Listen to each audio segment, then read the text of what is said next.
Om Swastiastu. Halo sahabat Sakaba, berjumpa lagi di channel Sakaba. Bersama saya Siva dan saya Erta.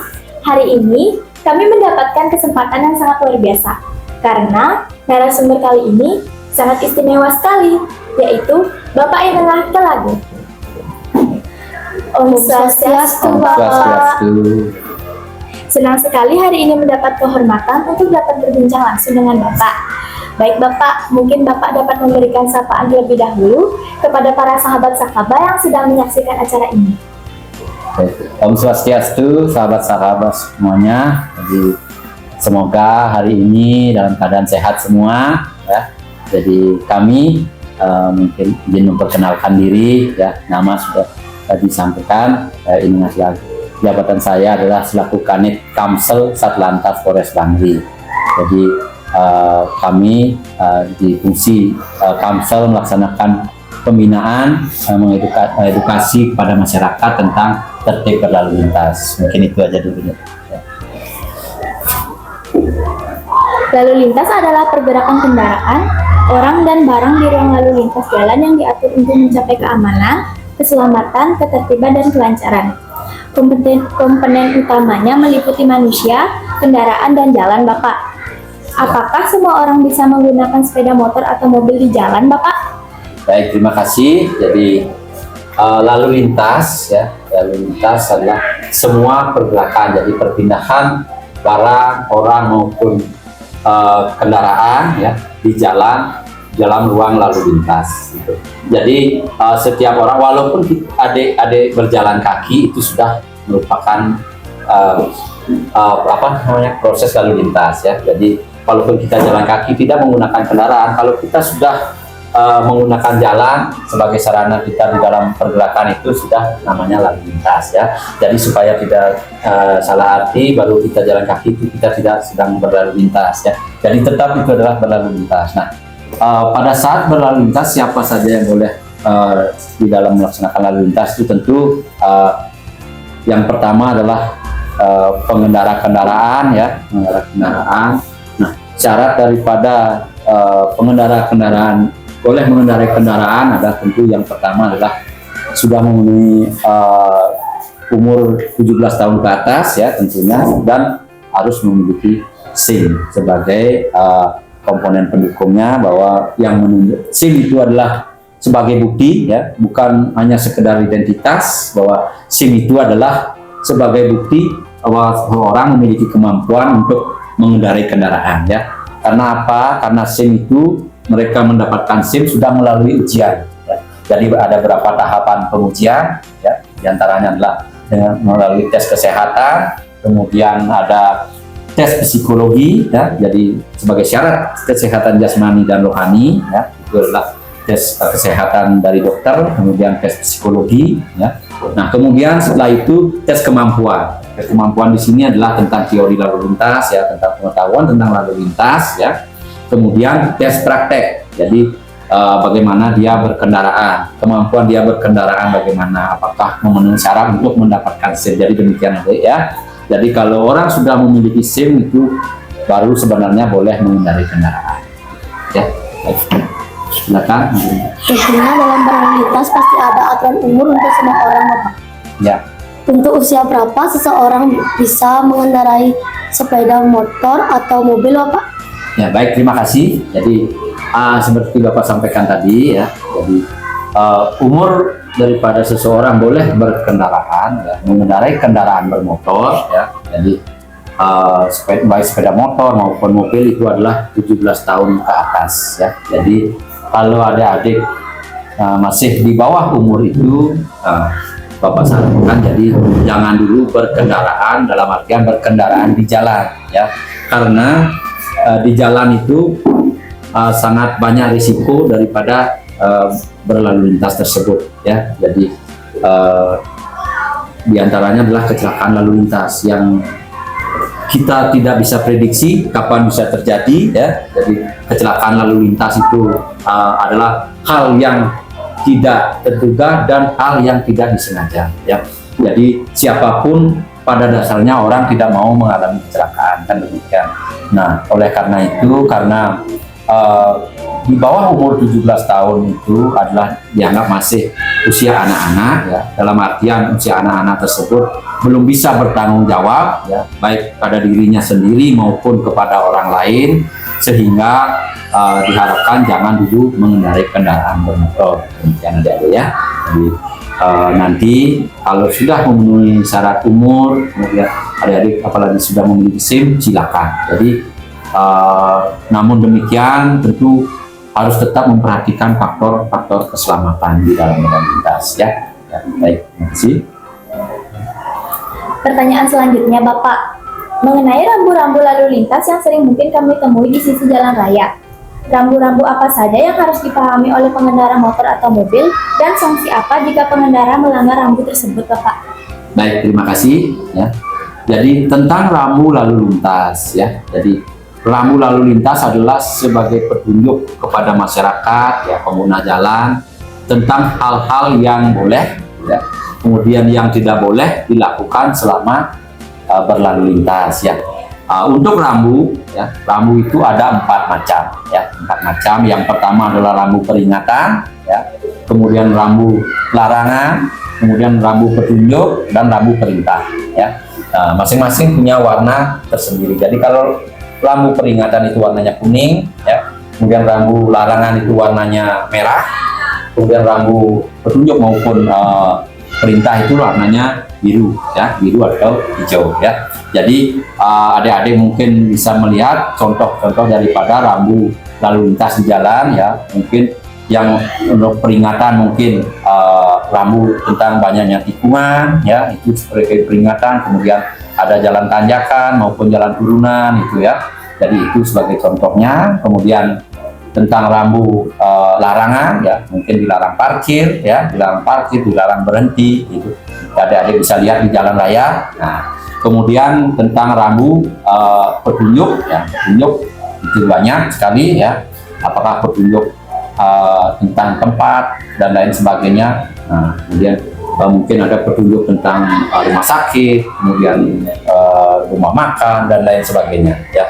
Kemudian petunjuk di simpang 4 biasanya adik-adik bisa menemukan bahwa itu ada petunjuknya kalau lurus ke arah kemana, kalau berbelok ke arah kemana. Nah, itu nanti adik-adik bisa perhatikan di jalan raya. Kemudian rambu perintah tentu lawan daripada rambu larangan, ya. Kalau rambu larangannya artinya dilarang melintas, ya, berarti kalau kebalikannya tentu rambu perintahnya berarti boleh melintas di sana, ya. Jadi seperti itu untuk rambu. Jadi tujuan daripada pasangnya rambu lalu lintas adalah sebagian daripada komponen keselamatan di jalan, ya. Jadi untuk memberikan petunjuk kepada pengendara hal-hal apa yang harus dilakukan di dalam berlalu lintas untuk keselamatan pengendara di dalam berkendara, ya. Pengemudi kendaraan bisa membawa kendaraannya kan harus memiliki SIM atau surat izin mengemudi. Jika ingin memiliki SIM, apa saja syaratnya, Bapak? Baik, jadi syarat-syarat memiliki SIM, ya. Seperti tadi Bapak sudah sempat singgung sedikit, ya. Jadi persyaratan SIM tentu yang pertama adalah usia 17 tahun. Nah, usia 17 tahun ini tentu adik-adik sudah berhak memiliki yang namanya KTP atau kartu identitas, ya. Jadi yang pertama tentu adik-adik harus mencari KTP dahulu, ya. Persyaratan memiliki SIM harus memiliki KTP karena nanti persyaratannya harus memfotokopi KTP, ya. Yang pertama. Nah, kemudian yang kedua, setelah memiliki KTP, kemudian adik juga perlu mencari kartu sidik jari, ya. Nanti adik-adik akan dicek sidik jarinya, ya, sehingga memiliki kartu sidik jari. Nah, untuk kartu sidik jari ini adalah berlaku seumur hidup, ya. Jadi kalau adik-adik nantinya sudah memiliki kartu sidik jari itu jangan dihilangkan, karena itu adik-adik bisa pakai untuk seumur hidup, karena untuk sidik jari kita itu tidak akan berubah, ya. Nah, itu. Nah, kemudian persyaratan lain itu pas foto, ya, pas foto dibutuhkan untuk administrasi di kantor polisi, ya. Nah, setelah itu surat keterangan kesehatan, ya, surat keterangan kesehatan dari dokter. Nah, kemudian surat keterangan lulus psikologi. Kenapa harus persyaratan ini harus terpenuhi? Seperti namanya pengendara, adik-adik ya. Jadi pengendara itu adalah orang berkendaraan itu penuh dengan risiko, sehingga perlu konsentrasi dalam berkendaraan, ya, perlu konsentrasi sehingga kita bisa menguasai kendaraan tersebut dan bisa berkendaraan dengan baik, ya. Kenapa? Karena di jalan itu banyak orang, ya. Kalau kita kalau kita tidak lulus uji kesehatan, berarti kita ada dalam keadaan yang kurang sehat, ya. Nah, kalau kurang sehat itu tidak boleh mengendarai kendaraan, ya, karena itu dapat berpengaruh kepada cara kita berkendaraan. Nah, kemudian yang kedua, psikologi. Kalau psikologi kita tidak sehat, artinya kita dalam emosional yang tidak bagus, ya. Mungkin kita dalam keadaan stres dan lain sebagainya, itu berarti kita tidak boleh berkendaraan, ya. Kita tidak boleh berkendaraan karena bisa menyebabkan kecelakaan terhadap diri kita maupun terhadap orang lainnya. Nah, itu sehingga pada saat mencari SIM syarat itu dibutuhkan. Nah, kemudian tentu adik harus memiliki pengetahuan tentang lalu lintas minimal, ya, minimal adik tahu bahwa rambu lalu lintas itu yang diberikan contohnya seperti ini fungsinya untuk apa, ya. Nah, kemudian adik tahu tentang peraturan lalu lintas, harus menggunakan helm dan lain sebagainya, ya.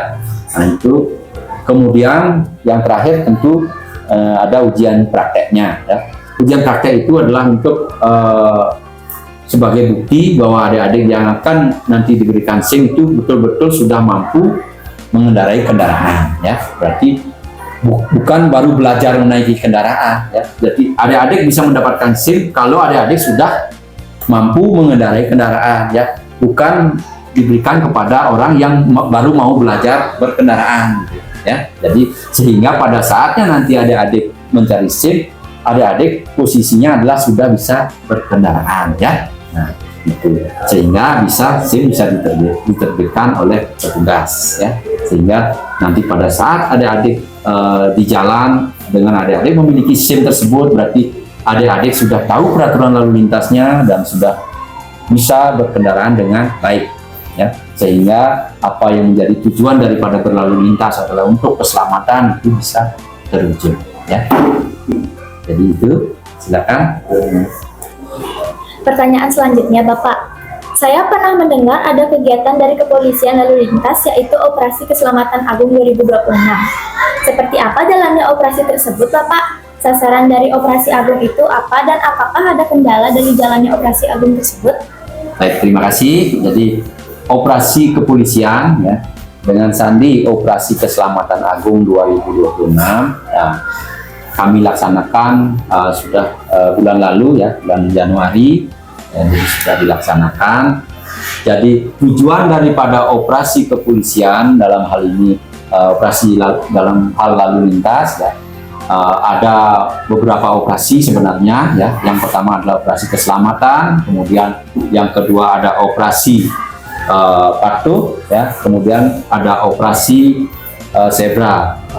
Kemudian dari dari semua operasi tersebut memiliki tujuan pada intinya adalah sama, ya, yaitu untuk menekan angka kecelakaan, ya. Jadi bagaimana kalau pada saat operasi keselamatan ini kami, ya, melaksanakan operasi keselamatan ini tujuannya adalah memberikan edukasi kepada masyarakat pengguna jalan, ya, bagaimana caranya berlalu lintas yang berkeselamatan, ya. Tentu karena banyaknya angka kecelakaan yang terjadi, ya, dan fatalitas daripada kecelakaan itu pun sangat tinggi, khususnya di Kabupaten Bangli ini, ya. Untuk bulan Januari Februari ini mungkin sudah kurang lebih, sebentar saya cek. Nah, untuk kecelakaan lalu lintas, ya.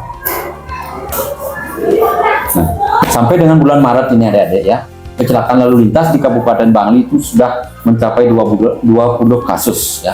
Jadi kalau dirata-ratakan, ini bulan Maret baru tanggal 1, jadi anggaplah baru 2 bulan. Nah, jadi kasusnya sudah 20 kasus ya kecelakaan. Berarti kalau kita rata-ratakan 1 bulan itu bisa mencapai 10 kasus, dan ini sebenarnya sangat tinggi ya, sangat tinggi ya. Berarti orang yang mengalami kecelakaan lalu lintas dan yang dilaporkan itu 20, mungkin banyak lagi yang tidak dilaporkan ya. Nah, oleh karena itu kami melaksanakan kegiatan operasi kepolisian ini adalah tujuannya untuk menekan angka kecelakaan. Dengan cara bagaimana? Ya, dengan cara yang pertama adalah memberikan edukasi kepada masyarakat ya, bagaimana caranya berlalu lintas yang baik, yang tertib, sehingga masyarakat bisa menghindari terjadinya kecelakaan ya. Mungkin masyarakat tidak melawan arus ya, tidak melanggar lampu lalu lintas ya, sehingga tidak terjadi kecelakaan. Nah, sebagai contoh ya, maunya melanggar lampu lalu lintas pada saat lampu merah dia menerobos, tentu dari arah lain itu kan ada lampu hijau ya. Kalau dari arahnya dia lampu merah, berarti dari arah lain ada lampu hijau, berarti yang berhak berjalan adalah yang lampu hijau kan. Nah, kalau yang lampu merah ini menerobos akan bisa terjadi kecelakaan. Nah, itulah tujuan kami, sehingga masyarakat memahami bahwa pentingnya keselamatan di dalam berlalu lintas. Nah, kemudian yang kedua, kami juga melaksanakan patroli ya, kemudian melaksanakan pemeriksaan ya. Tujuannya adalah juga agar mengurangi kecelakaan, sehingga masyarakat bisa patuh, bisa tertib berlalu lintas ya. Pemeriksaan baik surat-surat maupun kelengkapan kendaraan ya. Karena apa? Karena faktor daripada kecelakaan lalu lintas itu ada 4 ya. Jadi yang pertama adalah kendaraan ya, kemudian pengemudi, kemudian jalan, kemudian cuaca ya. Jadi ada 4 faktor. Nah, dari keempat faktor ini yang paling berpengaruh terhadap kecelakaan lalu lintas adalah pengemudi ya. Pengemudi. Jadi kalau kendaraannya mungkin kurang bagus, mungkin kalau memang pengemudinya bisa berkendara dengan baik, mungkin bisa pelan-pelan, mungkin tidak akan terjadi kecelakaan. Tetapi kalau pengemudinya dalam kondisi yang tidak stabil dalam mengendarai kendaraan ya, misalnya dia mengkonsumsi minuman keras ya, kemudian dalam keadaan mengantuk, nah hal-hal itu sangat berpengaruh untuk terjadinya kecelakaan lalu lintas ya. Oleh karena itu kami tekankan pada saat operasi tersebut adalah bagaimana pengemudi ini bisa menyadari bahwa di dalam berlalu lintas itu yang terpenting adalah keselamatan ya mungkin itu ya. Mungkin saya ada ya. Pertanyaan selanjutnya Bapak. Ya. Sekarang kan banyak beredar pengendara menggunakan sepeda listrik. Ya. Di umur berapa seorang bisa mengendarai sepeda listrik? Karena banyak anak-anak sekarang yang belum memiliki SIM tapi sudah mengendarai sepeda listrik, Bapak. Atau pengendara sepeda listrik tidak wajib memiliki SIM, Bapak. Baik, terima kasih. Jadi sepeda listrik ya. Jadi sepeda listrik itu bukan kendaraan bermotor ya. Itu adik-adik. Jadi sepeda listrik itu bukan kendaraan bermotor. Dan dalam artian bukan untuk kendaraan di jalan raya ya. Untuk sepeda listrik itu sebenarnya itu tidak boleh beroperasi di jalan raya ya. Kendaraan sepeda listrik itu adalah untuk di lingkungan ya, lingkungan komplek perumahan itu boleh ya. Tetapi untuk di jalan raya, jalan besar itu sebenarnya itu tidak boleh ya. Nah, untuk mengendarai sepeda listrik ya, tentu kenapa dilarang ya, karena sepeda listrik itu memiliki kecepatan, kemudian tidak bisa tidak ada mesin sehingga tidak terdengar ya. Nah, hal-hal ini tentu sangat rawan ya, sangat rawan bisa terjadi kecelakaan. Kenapa? Karena orang tidak tahu bahwa ada kendaraan sepeda listrik di belakangnya, sehingga orang santai aja berjalan gitu. Kalau orang jalan kaki santai aja berjalan. Nah, oleh karena itu, jika ada yang mengendarai sepeda listrik, ya mohon dilengkapi dengan klakson, ya. Jadi harus menggunakan klakson sehingga setiap saat ada yang menggunakan itu, kalau ada orang di depan, ada halangan di depan, apakah itu orang yang berkendara atau orang sedang mengobrol dan lain sebagainya, adik-adik bisa membunyikan klakson sehingga orang tahu bahwa adik-adik sedang ada berkendaraan, ada menggunakan sepeda listrik, ya. Nah, jadi harapan kami kalau untuk sepeda listrik itu kalau bisa jangan dipergunakan di jalan raya, ya. Jangan digunakan di jalan raya karena itu sangat rawan terjadi kecelakaan, ya. Jadi itu, ya. Terima kasih Bapak atas pemahaman yang berharga yang kami dan sahabat-sahabat dapatkan melalui penjelasan yang diberikan tadi. Pemahaman yang sangat penting untuk kami nantinya agar bisa selalu menaati rambu lalu lintas ketika sudah memiliki surat izin mengemudi. Ya, baik, mungkin sedikit ya closing statement dari kami, ya. Nah, jadi kepada sahabat Sakaba, ya. Jadi kepada sahabat Sakaba semuanya, ya. Jadi untuk keselamatan kita di dalam berlalu lintas, ya, itu ada hal-hal yang perlu kita perhatikan, kita patuhi, ya, di dalam berlalu lintas. Kenapa? Karena pada saat kita berlalu lintas itu adalah sangat penuh dengan risiko terjadinya kecelakaan. Jadi hal-hal komponen keselamatan itu adalah sangat penting, ya. Jadi kalau berkendaraan sepeda motor itu kita tidak memiliki faktor keselamatan daripada sepeda motor. Jadi berbeda dengan mobil, ya. Jadi, kalau mobil itu tentu memiliki kabin, ya, yang bisa melindungi kita dari berbenturan langsung dengan aspal, kemudian ada sabuk keselamatan. Nah, kalau sepeda motor itu tidak ada, ya. Oleh karena itu kami mengharapkan, ya, kepada pengendara sepeda motor, baik yang sebagai pengendara maupun digonceng, itu kami harapkan menggunakan helm. Helmlah satu-satunya komponen keselamatan yang ada yang bisa dipergunakan di dalam berkendaraan sepeda motor, ya.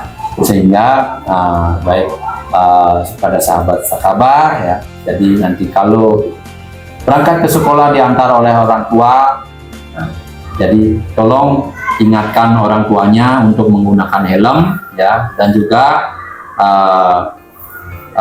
sahabat Sakaba sebagai siswa juga karena dibonceng menggunakan helm. Tujuannya adalah untuk keselamatan kita, ya. Karena kecelakaan adalah hal yang tidak terduga dan tidak disengaja.